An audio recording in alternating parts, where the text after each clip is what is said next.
রাজ্য পুলিশের ডিজি রাজীব কুমারকে সরিয়ে দিল নির্বাচন কমিশন। ভোটের কোনো কাজে তিনি যুক্ত থাকতে পারবেন না বলে জানালো নির্বাচন কমিশন। কমিশনের নির্দেশে আপাতত রাজ্য পুলিশের ডিজির দায়িত্বে বিবেক সহায়। ডিজি হোমগার্ড পদে ছিলেন 1988 ব্যাচের আইপিএস বিবেক সহায়। অপসারিত রাজীব কুমার আপাতত রাজ্য পুলিশের ডিজি হিসেবে থাকবেন বিবেক সহায়। রাজীব কুমারকে কমিশন সরানোর পরে আপাতত দায়িত্বে বিবেক সহায়।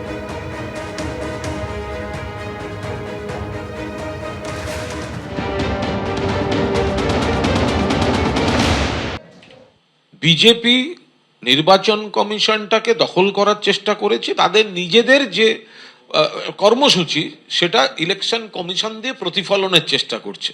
ফলে আমরা সেটাই দেখতে পাচ্ছি। এটা এক, বিজেপি যদি 1000 বদলও করে, বিজেপি যেন মনে রাখে মমতা বন্দ্যোপাধ্যায়ের সঙ্গে বাংলার মানুষ আছে, আর এগুলোর সঙ্গে ফলাফলের কোনো সম্পর্ক থাকবে না। ভোট হবে, বিজেপি হারবে। ফলাফল দেখবেন 30 থেকে 35। আমরা চেষ্টা করছি সেটা 37, 38 ক্রস করাতে।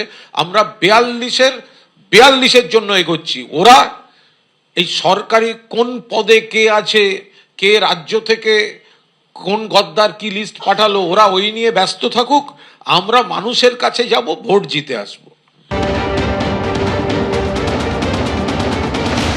তো হওয়াই উচিত। ওনাকে 2016 এবং 19-এ সরিয়েছিল। এটা জেনেও মমতা ব্যানার্জি ভেবেছিলেন আমি যেভাবে রাজ্য চালাই, ইলেকশন কমিশন থোড়াই কেয়ার, আমিও সেইভাবে চালাবো।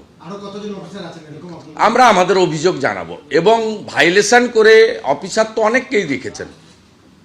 আমি এক্ষুনি নাম বলবো না, অনেকগুলো এসপি আছেন, পুরুলিয়ার এসপি সহ, যাদেরকে ইলেকশন কমিশন সরিয়ে দিয়েছিল কিন্তু তারা আবার রিইনস্টেট করেছে।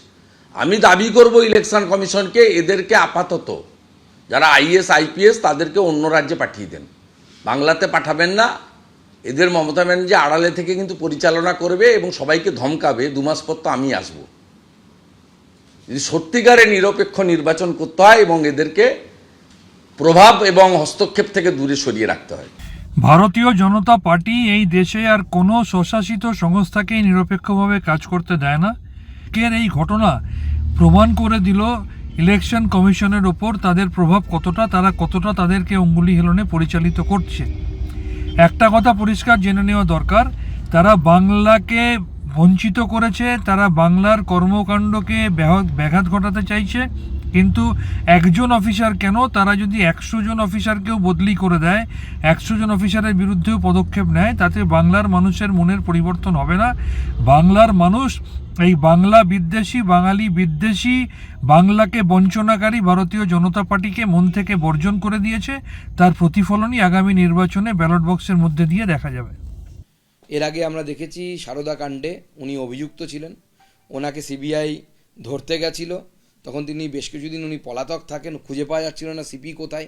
প্রথমবার আমরা দেখলাম ইতিহাসে, পশ্চিমবঙ্গের ইতিহাসে, যে সিপি পলাতক, খুঁজে পাওয়া যাচ্ছিল না। মুখ্যমন্ত্রী তারও ধর্নায় বসলেন, একজন পুলিশ অফিসারকে বাঁচানোর জন্য মুখ্যমন্ত্রী ধর্নার নাটক করলেন।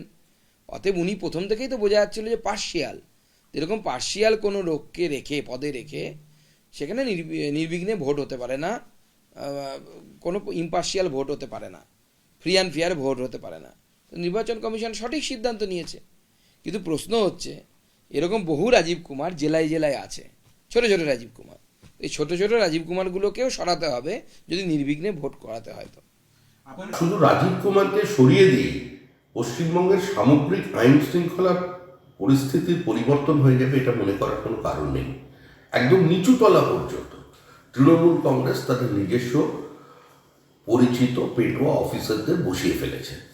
তাই শুধু ম্যাক্রো লেভেলে নয়, মাইক্রো লেভেলেও আজকে সক্রিয় হতে হবে, নজরদারি বাড়াতে হবে কমিশনের। এবং নির্বাচন কমিশনের এটাও দেখা উচিত যে উত্তরবঙ্গের ডিএমরা সক্রিয় হয়ে গেছেন, তারা সরকারি সংগঠনের লোকজনের সঙ্গে যোগাযোগ করছেন, বিভিন্ন জায়গায় তারা ইনফর্মাল মিটিং শুরু করেছেন। এই অবস্থা থেকে বার করে আনার দায়িত্ব নির্বাচন কমিশনের। নির্বাচনকে অবাধ, শান্তিপূর্ণ এবং ভয়মুক্ত করবার জন্য আরও কিছু অপসারণের প্রয়োজন আছে।